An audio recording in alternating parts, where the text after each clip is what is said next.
नमस्कार दोस्तों। आज हम लक्ष्मी माता की व्रत कथा आपको सुनाएंगे। तो चलिए शुरू करते हैं। किसी शहर में अनेक लोग रहते थे। सभी अपने अपने कामों में लगे रहते थे। किसी को किसी की परवाह नहीं थी। भजन कीर्तन, भक्ति भाव, दया, माया, परोपकार जैसे संस्कार कम हो गए। शहर में बुराइयां बढ़ गई थी। शराब, जुआ, रेस, व्यभिचार, चोरी, डकैती वगैरह बहुत से गुनाह शहर में होते थे। इनके बावजूद शहर में कुछ अच्छे लोग भी रहते थे। ऐसे ही लोगों में शीला और उनके पति की गृहस्थी मानी जाती थी। शीला धार्मिक प्रकृति की और संतोषी स्वभाव वाली थी। उनका पति भी विवेकी और सुशील था। शीला और उसका पति कभी किसी की बुराई नहीं करते थे और प्रभु भजन में अच्छी तरह समय व्यतीत कर रहे थे। शहर के लोग उनकी गृहस्थी की सराहना करते थे। देखते ही देखते समय बदल गया। शीला का पति बुरे लोगों से दोस्ती कर बैठा। अब वह जल्द से जल्द करोड़पति बनने के ख्वाब देखने लगा, इसलिए वह गलत रास्ते पर चल पड़ा। फलस्वरूप वह रोडपति बन गया, यानी रास्ते पर भटकते भिखारी जैसे उसकी हालात हो गई थी। शराब, जुआ, रेस, चरस, गांजा वगैरह बुरी आदतों में शीला का पति भी फंस गया। दोस्तों के साथ उसे भी शराब की आदत हो गई। इस प्रकार उसने अपना सब कुछ रेस व जुए में गंवा दिया। शीला को पति के बर्ताव से बहुत दुख हुआ, किंतु वह भगवान पर भरोसा कर सब कुछ सहने लगी। वह अपना अधिकांश समय प्रभु की भक्ति में बिताने लगी। अचानक एक दिन दोपहर को उनके द्वार पर किसी ने दस्तक दी। शीला ने द्वार खोला तो देखा कि एक माझी खड़ी है। उसके चेहरे पर अलौकिक तेज निखर रहा था। उनकी आंखों में से मानो अमृत बह रहा था। उसका भव्य चेहरा और करुणा प्यार से झलक रहा था। उसको देखते ही शीला के मन में अपार शांति छा गई।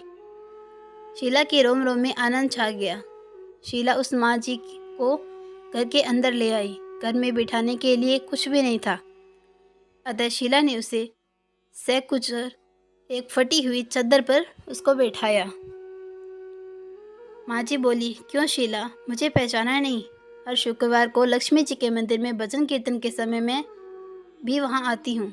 इसके बावजूद शीला कुछ समझ नहीं पा रही थी। फिर माँ जी बोली, तुम बहुत दिनों से मंदिर नहीं आई, अतः मैं तुम्हें देखने चली आई। माँ जी के प्रति प्रेम भरे शब्दों से शीला का हृदय पिघल गया। उसकी आंखों में आंसू आ गए और वह बिलख बिलख कर रोने लगी।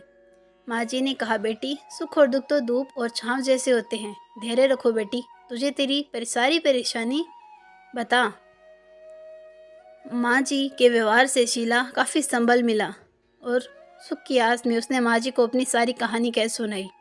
कहानी सुनकर माँ जी से कहा, कर्म की गति न्यारी होती है। हर इंसान को अपने कर्म भुगतने ही पड़ते हैं, इसलिए तू चिंता मत कर। अब तू कर्म भुगत चुकी है, अब तुम्हारे सुख के दिन अवश्य आएंगे। तू तो माँ लक्ष्मी की भगत है।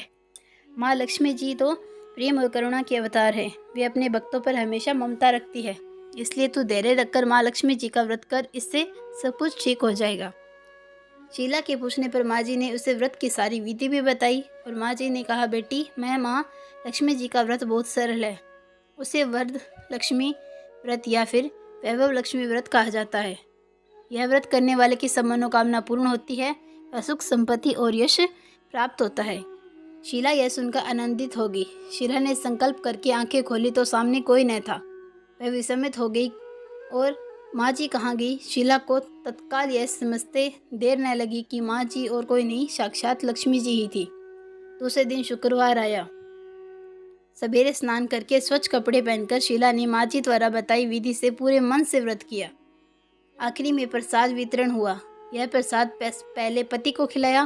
प्रसाद खाते ही पति के स्वभाव में फर्क पड़ गया। उस दिन उसने शीला को मारा नहीं, सताया भी नहीं। शीला को बहुत आनंद हुआ। उनके मन में वैभव लक्ष्मी व्रत के लिए श्रद्धा बढ़ गई। शीला ने पूर्ण श्रद्धा भक्ति से 21 शुक्रवार तक वैभव लक्ष्मी तक का व्रत किया। 21वें शुक्रवार को माँ जी के कहे मुताबिक उद्यापन विधि कर उसने 7 स्त्रियों को वैभव लक्ष्मी व्रत की 7 पुस्तकें उपहार में दी। फिर माता जी के धनलक्ष्मी स्वरूप की छवि को वंदन करके भाव से मन ही मन प्रार्थना करने लगे, हे माँ धनलक्ष्मी, मैंने आपका वैभव लक्ष्मी व्रत करने की मन्नत मानी थी, वह व्रत आज पूर्ण हो गया है। हे माँ, मेरी हर विपत्ति दूर करो, हमारा सबका कल्याण करो। जिसे संतान न हो उसे संतान देना, सौभाग्यवती स्त्री का सौभाग्य अखंड रखना, कुंवारी लड़कियों को मन भावन पति देना। जो आपका यह चमत्कारी वैभव लक्ष्मी व्रत करे उनकी सब विपत्ति दूर करना। सभी को सुखी करना। हे माँ, आपकी महिमा अपार है। ऐसा बोलकर लक्ष्मी जी के धनलक्ष्मी स्वरूप की छवि को प्रणाम किया। व्रत के प्रभाव से शीला का पति अच्छा आदमी बन गया और कड़ी मेहनत करके व्यवसाय करने लगा। उसने तुरंत शीला के गिरवी रखे गहने भी छुड़ा लिए। घर में धन की बाढ़ सी आ गई। घर में पहले जैसी सुख शांति छा गई। वैभव लक्ष्मी व्रत का प्रभाव देखकर मोहल्ले की स्त्रियां भी विधि पूर्वक वैभव लक्ष्मी का व्रत करने लगी। 7, 11 या 21 जितने भी शुक्रवार की आपकी मन्नत मांगी हो, उतने शुक्रवार तक यह व्रत पूरी और श्रद्धा के भावना के साथ करना चाहिए और आखिरी शुक्रवार को इसका शास्त्रीय विधि के अनुसार उद्यापन करना चाहिए।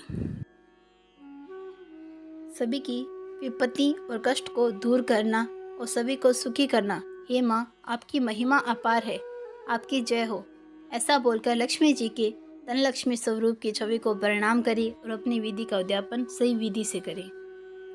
बोलो लक्ष्मी माता की जय। अगर आप चैनल पर नए हैं तो चैनल को सब्सक्राइब जरूर कर लीजिएगा। ऐसे ही कहानी, कथा, व्रत की विधि मैं आपको इस चैनल पर बताती रहूँगी।